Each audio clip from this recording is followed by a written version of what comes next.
Hey everyone, today I'm joined by Tony DeStefano. He has written many books about the mafia. Some of the names of his books are The Big Heist, The Deadly Dawn, Gotti's Boys, Vinny Gorgeous, King of the Godfathers, and he got a lot more.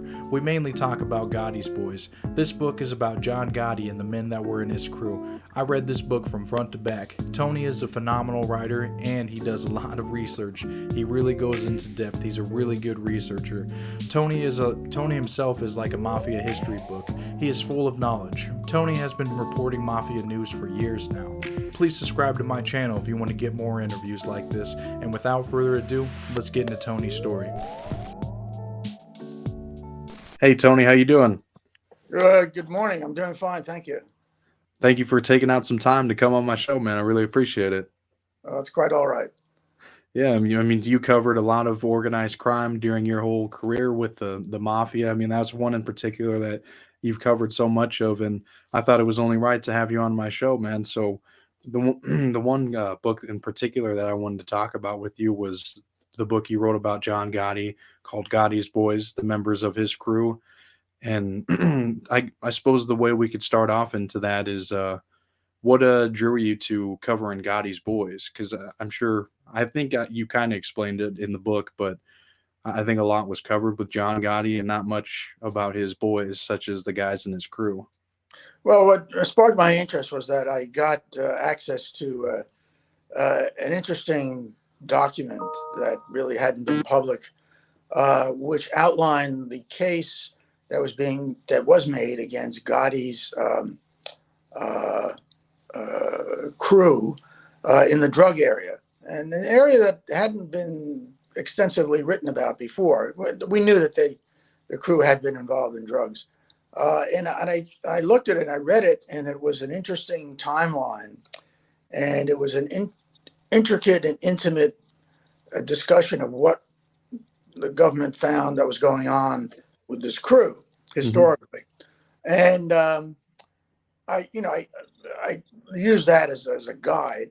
And then I thought more, as the more I thought about it, it seemed to me that this case really got going with the plane crash, I think it was in 1982 off of Georgia, of one of Gotti's associates, Sal Ruggiero. And he was a major drug dealer in the city. And he was Angelo Ruggiero's brother. Right. And when that plane crashed, there was immediate fear among the crime family that there was a connection to drugs, and there was evidence that was lost, and the drugs that were lost, and money that was lost. So there was this great beehive of activity in the mob that was picked up on wiretaps. The wiretaps were in place because they were investigating the crew for drugs, and they were picking up all sorts of information. And to make a long story short, I saw the plane crash as the device to get into the story. It was a chance thing, the plane crash, as they usually are. They're accidental. Never was determined why, but it was one of these serendipitous things that caused the investigation to go off in all sorts of directions, which led to Gotti's Boys, as you will, and Gotti's crew, and ultimately, to Gotti, because the drug connection was something that was Gotti's weak link, or weak Achilles heel in his relationship with the boss, Paul Castellano, at the time. That's true. And that is true. Like in the beginning of the book, you went into Sal Ruggiero, which was Angelo Ruggiero's brother, that the plane had crashed, and they said that there was drugs and stuff on board, and then there were some wise guys that showed up to the airport or the crash site demanding to go in and trying to get inside the plane and see if they could go through the wreckage. And they were looking for something, wasn't it? Money or drugs, you think? I think it was money. I think the drugs, would have been transported another way, not necessarily on the plane. I think they were looking for money. And they went to Sal's house in New Jersey right after the crash, before the FBI even got there, and looked for things. And they took certain documents, probably some cash, jewelry, and other things. And the FBI showed up, and there wasn't much for them to pick over at that point. Yeah, and they knew that Sal was involved with drugs, but again, he was an associate, so he could do whatever essentially whatever he wanted. But I think That's some of true. the money was flowing through Gotti's crew. Well, Would the you feeling say? was that some of the money from Sal was going to his brother Angelo and to others in the crew. Hmm. Gotti was never really tied into any transactions with drugs, which is the great conundrum in this case. He was never found to have trafficked in drugs. Never was found to have, as far as we know, received money directly. Yeah. But there's all sorts of rumors and speculation about that. Yeah. Well, since you did mention Gotti, I suppose we could talk about his early life a little bit briefly, and then getting his introduction with his crew into the Gambino family, just so we could have some kind of structure of how he formed his crew and who were the members of it in the early stages. Yeah, John Gotti, was born to an Italian American family, uh, not a well-off family. They were really living from hand to mouth. He had a lot of siblings. His parents were, working people, and he he didn't really want to stay in school. I don't think he stayed in school very long. Excuse me. And then what happened was that he fell in as a young man with the Fulton Rockaway gang. That was a crew of low-level gangsters affiliated uh, out of the Fulton Rockaway intersection area of Brooklyn. Hmm. Um, that was under the purview, if you will, of the Fatico brothers, Danny and Charlie. And they sort of had that crew as their sort of street crew. And Gotti, of course, worked that life.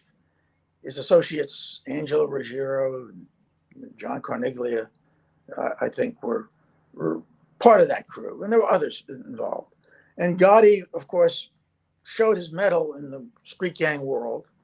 And when the Fulton Rockaway crew moved to Ozone Park, Gotti became a major player in that operation.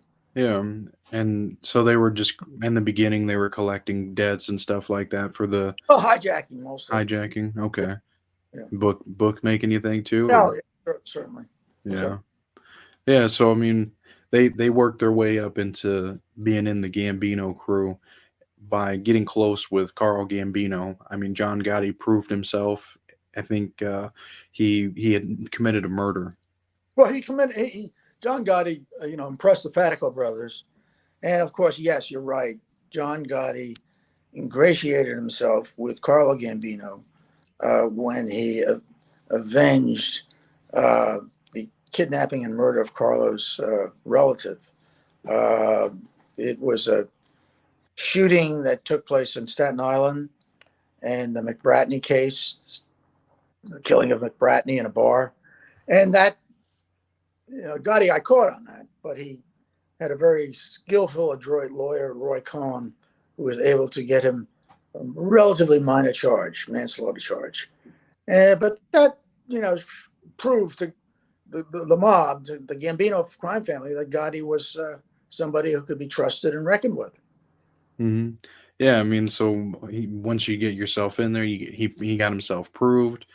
I don't know how long it took for him to get made or anything like that, or if you're aware of how It was soon after he got out of prison.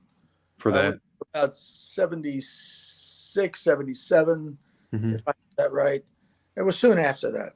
Okay, and then eventually he would go on to form his own crew. So how did he get that power to go and Well, form his own crew? he had the Ozone Park, the old Fulton Rockaway crew gravitated to Ozone Park uh, uh, to a clubhouse they used there. And when the Faticos basically aged out or got convicted, they had their own legal troubles on hijacking and related stuff. That became Gotti's, uh, you know, crew. Hmm. Basically took that over. That Right, became his power base. and then You know, oh, go ahead. Yeah, Sorry, I didn't mean to cut you yeah, off. that's okay. Ozone Park was the base for Gotti's crew on 101st Avenue, Hmm. and that's that was his basically his base of operation, and from there they did everything else. Yeah, and at the early time, around this time, who were the members of his crew? You mentioned John Carneglia. Yeah, there's Johnny Carneglia, Charles Carneglia, the brother of John, Hmm. uh, Gene Gotti, John's brother. You had a host of other characters who were I wouldn't say superficial, but not as well known. And but those were the main people. Um, and uh, there were other people from other mob families who frequented the club, Hmm. associated with Gotti. Vinny Asaro being one of them from the Bonanno crime family, and that basically was the sort of the core. Yeah, and he was really close with Joe Messino of the Bonanno crime family as well. I think they were even neighbors, weren't they? Joe Massino and John Gotti were neighbors in Howard Beach. They worked together. There was a good relationship that they had. Hmm. Uh, the but it got soured after a while because I think Massino saw that Gotti was a showboater, uh, and he was suspicious of that kind of activity, being out front publicly. And I don't think Gotti liked Massino. He considered him as sort of like a inferior boss, if you will. Yeah, I mean, they did do quite a bit of work together. In your book too, you mentioned that John Gotti and Angelo Ruggiero they killed three Bonanno capos for Joe Messino.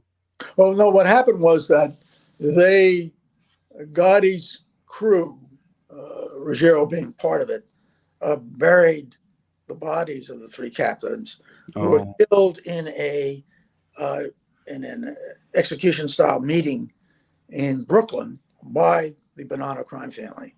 So to help the Bonannos, the Gambinos took the bodies and disposed of them. Not hmm. very well, as it turned out. So they ended up finding all those bodies. They found the body of one of them right away because it wasn't very buried very deep. Oh, So they dug it out and they found the one guy. Uh, and then the other two were buried deeper. And it would be years and years later before they were found. And Messina was the one who told the feds ultimately, you have to dig deeper. And they found the remains. did Messina ever say why they were murdered? Yeah, well, this was a power struggle within the Bonanno crime family. Hmm. The feeling was that these three, Dominic Trinchera, Philip Giacone, and Delicato, were scheming to take over control of the Bonanno crime family. And the Messino faction got the okay from the other mob bosses to do what you have to do to protect yourself.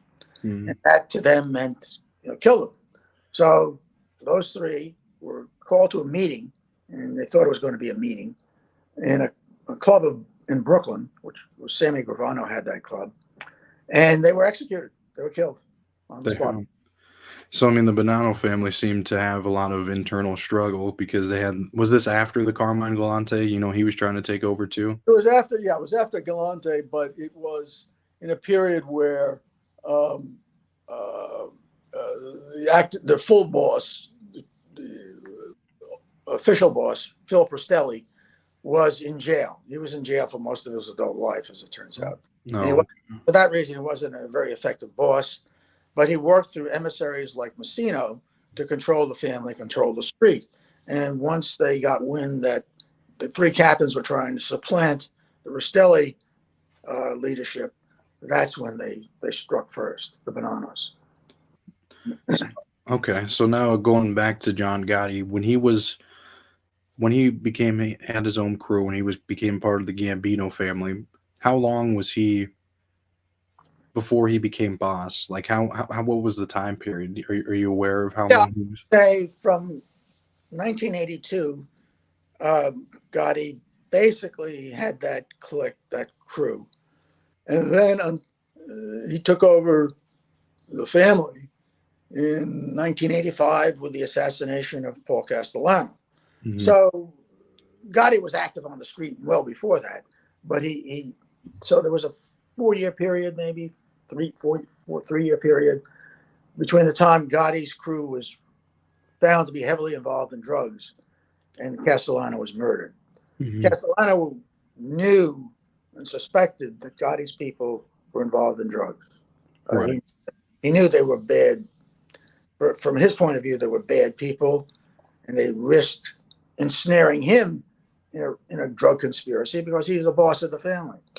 So when Castellano found out about that, Gotti and his people knew that their days were numbered, because the suspicion was that Castellano was going to break up Gotti's crew and maybe even have some of them killed. Mm-hmm. So there had to be a preemptive strike. And when Gotti's mentor, was involved in something, it was like when he died, Della Croce, that was a clear signal for Gotti's people to do what they had to do to get rid of Paul Castellano. Mm-hmm. And in between time while that was happening, there, like for Paul Castellano to even find this out that Gotti was involved with drugs, it was because of the wiretaps in Ruggiero's house, Angelo, right? Yeah, that was, well, yes. I mean, in a word, yes. Okay. And then they eventually, the reason, I mean, so the FBI went and they did their tapes inside of Ruggiero's house, and then I don't know how it officially came out to Paul, like how he found out that there was these tapes in Angelo's house. Well, he had known because Paul was indicted in a case. Okay. He knew at that point that Angelo Ruggiero, and Gene Gotti, and John Carnegie were indicted in a drug case. Mm-hmm. So to get the documents and wiretap transcripts from the Ruggiero case. And he kept pressing to get them. He pressed Della Croce. Della Croce could only fend them off so much. Ultimately, he did get access to that material. But once he did, it was quite clear that the Gotti's crew, as it were involved in drugs. Yeah, and when he found that out, I mean, he wanted to split up the crew, or he actually wanted to murder them at that point. Well, the suspicion was that he wanted to split them up. There was also talk that, the risk was that he could get some of those people killed because it violated what was considered the rule of the crime of families not to deal in drugs, or at least Right. not caught dealing in drugs. And that was a big myth because we know everybody in the mafia, in some capacity, at many levels, historically, were dealing in drugs. It's quite, There was a lot. So, but that was, and Gotti's people were antagonistic to Castellano. Castellano didn't like him. They were the blue collar crew. Castellano considered himself a businessman and sort of above the hoi polloi, the riffraff. And there was this tense relationship. It was not a mutual admiration society there. And when okay, so there was a lot of reasons that they were mad at each other, and another one too was, like you said, after the whole thing with Neil Della Croce, that he died, and then Paul didn't go to the funeral, and it ruffled some more feathers within the Gambino crew. Yeah, although Castellano's reasoning was that, well, I'm under a case. You're already indicted. I'm not going to be showing up at a funeral. But regardless, I mean, it was taken as a slight. And, they had the conspiracy actually in place for some time. They had approached Sammy Gravano, who ultimately decided to go along with it. And then, it's a pretty interesting way they organized it, and they kept the secrecy. And there was an antagonism against Castellano and the family, more deeper than he realized. He was seen as an elitist and a money-grubbing guy, and he didn't, give the underlings their due, their money. So, he didn't build bridges and didn't engender loyalty. I mean, yeah, and there was how many people participated in that hit? I think there was more than 8, wasn't there? Well, there's probably, if you count them all up, there are probably about 8. No. Gotti was in the lookout car with Gravano.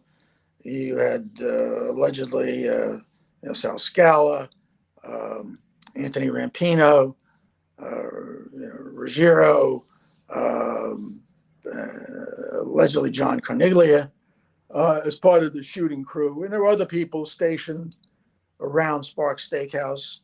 And that's how it went down. I mean, it was I wouldn't say like clockwork, but they pulled it off. I don't think they could pull it off today and not get caught. Right. Because with all the surveillance. Yeah, there's too many cameras around, license plate readers. They would have tracked those cars, the escape cars, into Brooklyn. They would have found them. Yeah. Well, I suppose walk us through that day that it went down. So you said Sammy and John Gotti, they were in the car, and then the other guys were positioned down the street. Yeah, Sparks Steakhouse was just off of, I'm thinking back, I think it's 2nd or 3rd Avenue. No, it's 3rd Avenue. And it's on a cross street. I think it's 46th Street. And a popular restaurant, still is popular today, an expensive steakhouse. Earlier in the day, Castellano went to the law firm of his lawyer to give Christmas presents and stuff. This is around Christmas time, by the way. And schmooze and see how things were going and blah, blah, blah. And Jimmy LaRosa was a lawyer, and, they said goodbyes. And Castellano was going to a meeting at Sparks of some of his captains, Tommy Gambino, Jimmy Fiala being a couple of them. And little did he know, but Frank DeChico was sort of like the 5th columnist in this, because he tipped off Gotti's people that this meeting was going to happen. So they had a set date and time when Gotti was going to be showing up, when Castellano was going to be showing up. So they arrayed themselves around Sparks after having met in Madison Square Park, and divvied up the guns, put on same colored coats and hats, the sort of Muscovite hats, fur hats, so that everybody looks the same and would confuse eyewitnesses. So Gotti and Gravano parked across the avenue on 46th Street, watching to see how things went down. And lo and behold, Castellano comes up right on time, just before 5 o'clock. And as it turns out, stops at the red light just by Gotti's car. And Gravano sees them, and he says, "Oh my God, Paul's right here. He's there with his driver, Tommy Bellotti." And Gravano said later that he was prepared to kill them right there if they discovered them.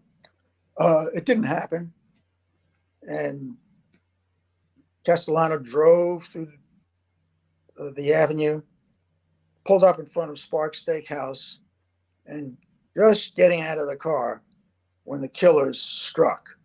They had been tipped off by Gravano by walkie-talkie that he was there, that Castellano was just going to show up. So they were ready for him. And they shot him, killed him, and they also killed Bellotti in front of Sparks. Of course, there was pandemonium on the street, but there were a lot of people on the street. And of course, it was Christmas time, a lot of activity. It was cold, but still people are out doing whatever they're doing, Christmas shopping or whatever. And then the crew, Gotti and Gravano drove by. Gravano looked out and saw Bellotti on the street dead. And he said, "Okay, he's gone." And they drove away. They drove east, and they went down 2nd Avenue and then into Brooklyn and other points, and they dispersed. And of course, by that point, law enforcement people were at a party, and they found that the beepers were going off of law enforcement because there was a major assassination that took place. So that did that party, and after that, the rest is history. Gotti took over the family, and there was this big fiction that nobody knew who killed Paul, but everybody knew. Yeah. That's it how came out. It eventually came out too, when Sammy fled. Yeah, at Gotti's trial. Yeah. When I was thinking too, so when Gotti became boss, how was he like? Was he elected like they say? They like he was. Yeah, it was like this pro forma meeting of the captains downtown in Manhattan. Location never been really determined, and he was nominated, and then they second the motion, and of course all the captains just went along with it. No one really objected. Nobody was going to object. Yeah, especially after what just transpired. Yeah. Well, the great fiction was, we don't know who killed Paul, but everybody knows. Right. So when he took over, then I mean his crew and his went up there with him, and so he did he bring anyone else closer to him within his crew because he was now the boss and based. Gravano became a critical part of the crew, and all the other captains, the older captains, fell in line. Joe and Gallo, Frank Locascio, and of course Angelo and Gene Gotti. People, all loyalists like Tommy Gambino, seemed to fall right in line. And so Tommy Gambino, he was related to Paul then too, because Carlo was. Well, Tommy Gambino was Paul Castellano's nephew. Okay. Carlo's son. Oh, and yeah. A pretty successful garment trucking executive, legitimately. He always denied he was tied to the mob, but then it ultimately comes out at the trials, what his posture was in federal court in the crime family, a captain of some note. Mm-hmm. So when John Gotti became the boss, what did he expand his crew into making money with? Well, they had the old rackets. I mean, they had the garment district. You had the gambling. You had the, to some extent, the hijacking, labor racketeering, and whatever was coming in from drugs was getting into the family. But Gotti was never personally tied to it. Mm-hmm. But everybody suspects that Gotti knew, and that he had this sculpted ignorance, and he didn't know for sure, but didn't want to know. Took the money. Right. So I mean, the hit after he killed Paul did piss off a few people because he took out a boss without getting the commission's permission. That's true. Yeah, the Genovese family was not happy with that. Vince on the Chin. That Vinny the Chin, and that precipitated a assassination attempt on Gotti, which didn't get Gotti, but got Frank DeCicco, his new sort of loyal captain, boss, if you want to call him that. And that was a bomb explosion down in Brooklyn. Not long after Gotti took control, in probably April 1986. So that was a message. And Gotti was sort of living on borrowed time in a sense. He was, if he wasn't going to get killed, the feds knew that he was the boss and created a very large effort to get him. And he was always in the government's face, parading at nightclubs and whatnot and doing things. With his, go ahead. With his entourage and, and a couple of criminal cases he had.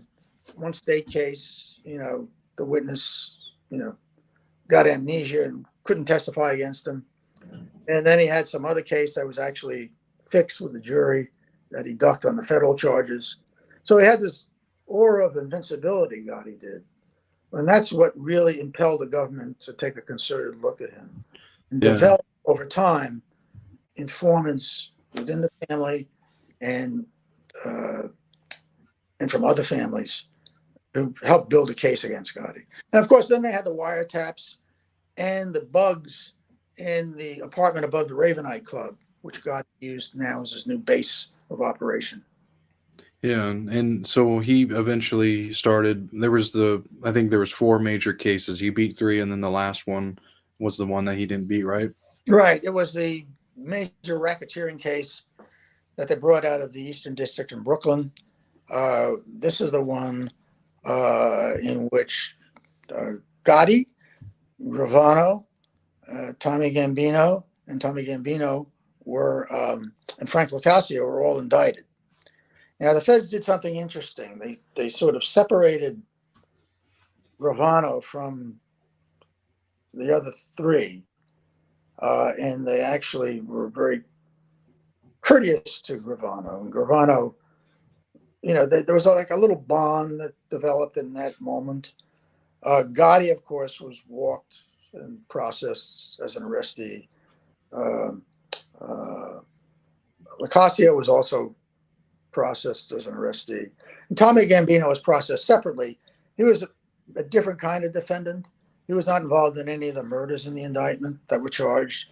It was more the other stuff, some racketeering stuff related.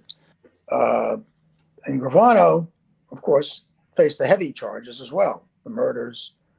And at some point, and I'm fast forwarding very quickly, when they got to the point where they were in court and played tapes that Gotti had made talking about Gravano, he talked in a way that wasn't very flattering about Gravano. And Gravano didn't like what he had heard. And he realized, I got a problem with this. And Gotti and he had words. And Gotti also acted very imperiously in jail. They were all 3 together in jail and waiting trial. And Gotti, supposedly, this is what Gravano tells the story, that he berated and belittled Locascio, who said, look, if I get out of here, I'm going to kill Gotti.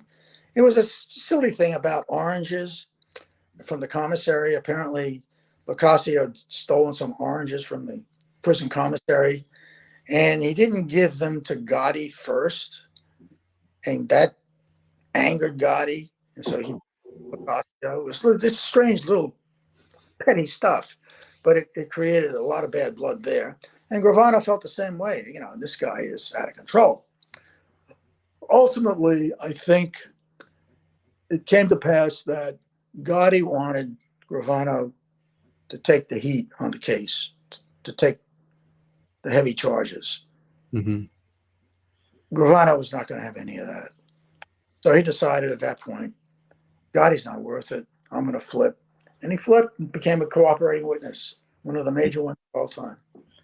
Yeah, I mean, they essentially, with making the deal with Sammy, I mean, they obviously really wanted Gotti because given all the stuff that Sammy did and that came out, I mean.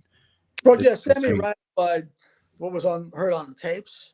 He explained what they were talking about on the tapes about the murders and other stuff, and he had institutional knowledge of the Castellano hit, and he was a major witness, and a lot of his stuff they corroborated either circumstantially or otherwise, and he was a big witness.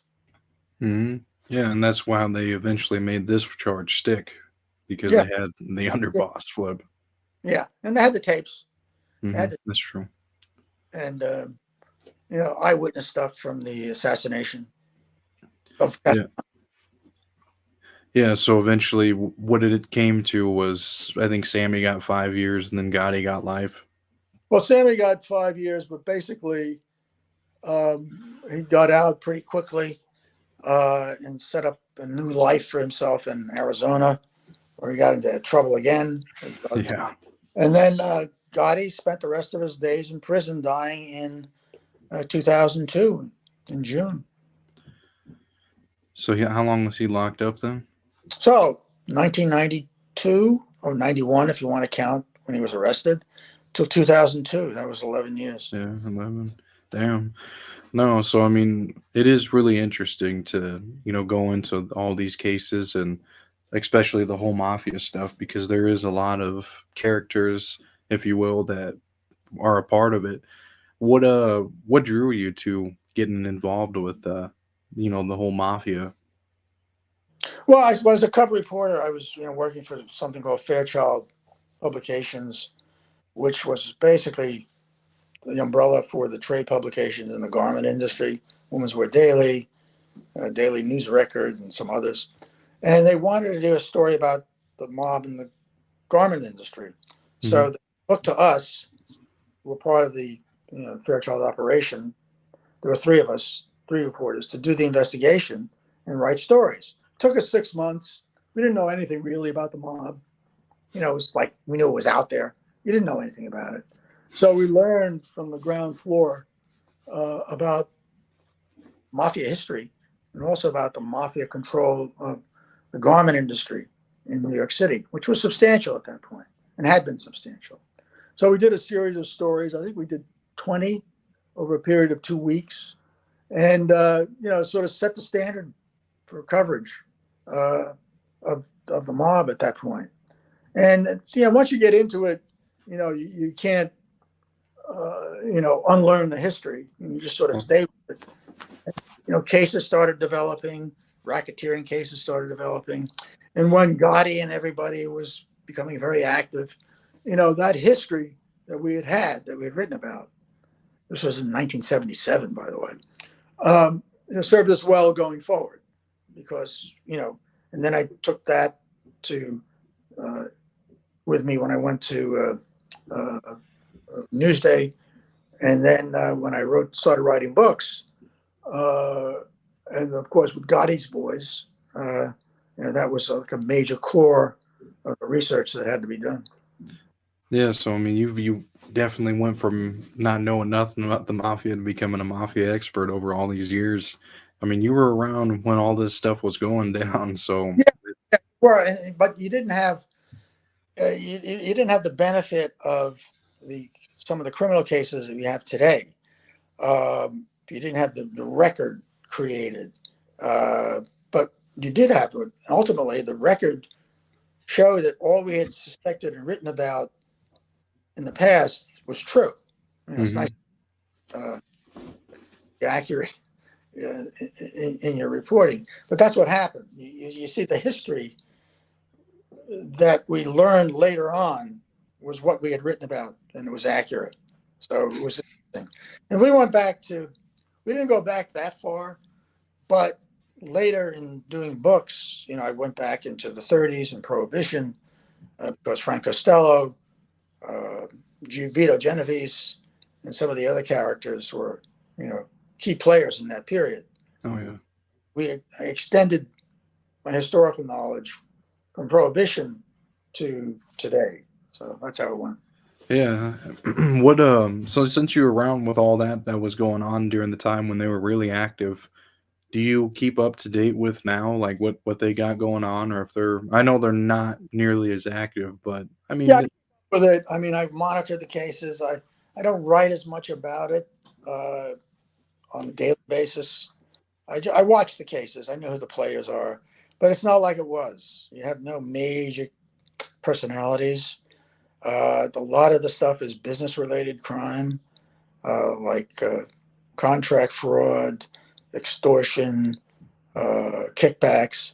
Murders we haven't seen probably since the late 90s in the mob in New York. mhm. Uh, Did you see any that recent stuff with the Canada, Montreal? oh, yeah, well, that's a different kettle of fish.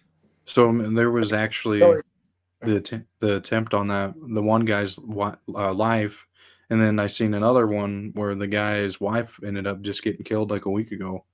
yeah, I mean, Canada's a different kettle. I mean, I got to tell you, they're pretty rough up there. They Vito Rizzuto, who was part of the Bonanos, died natural causes, Mhm. but he was in a lot of trouble. I think his son was killed. His father was killed. Other relatives they really kill each other up there. New York, we haven't seen that. How come do you think that is? I mean, what's the difference Well, I think they're worried about the racketeering case. here, but not over there? Yeah, yeah. It's racketeering murder gets you really a heavy pen sentence, and I think that I don't know. I don't think they're as smart as they used to be. I guess that's true too with Canada. I mean, they have different laws. I mean, so they don't have the RICO law over there. I don't know, but you could be right. I just haven't looked at it. But all I hear is that any mob killing of note in recent years has been out of Canada. Yeah, I mean that is strange. I guess that where they were pretty connected with the New York mafia and stuff too, with the Yeah, drug distribution and stuff.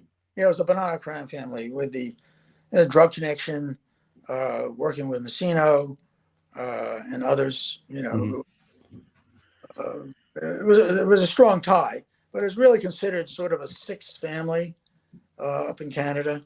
It's its own family. The Rizzuto. Is there just one family up there? No, well, look, I haven't parsed it that closely. You have, other gangs up there that are vying for control. The old Rizzuto family, the old mafia, is, still in existence. It's just a different structure. Yeah, I suppose I haven't looked into a whole bunch of with Canada and stuff. I guess we're from the United States, so we don't really keep up with it. But I mean, we catch news of it and stuff from what we see. But Pretty ruthless. yeah, I know. So I mean, that's definitely where they're still active. So I don't know. I'll have to do a little researching into it. But no, I mean, I'm like I said, I really appreciate you coming on and sharing your knowledge about the whole mafia stuff, especially with your book Gotti's Rules. I thought it was a really good read, and I recommend it to anyone that hasn't read it. I mean, it's been out for how many years now? Well, Gotti's Boys has been out since, gosh, I guess it's 2020. Just 2020. before the pandemic hit. After that was immediately followed by The Deadly Dawn, which is the Vito Genovese story, Mhm. which Nick Pileggi used as part of his research for this upcoming film with De Niro, Wise Guys. So it was a bit of a thrill to work with Nick and sort of, give some assistance to him on that. It's his script, but that film is coming out in February. Cool. So you get to be so have you got to be a part? I know you've done a lot of documentary work, but what about for like films and stuff? Do people approach you to like for movies that they're making like this one? Nick was the only. In fact, Nick was the only one that approached me on the Genovese Costello film, Mhm.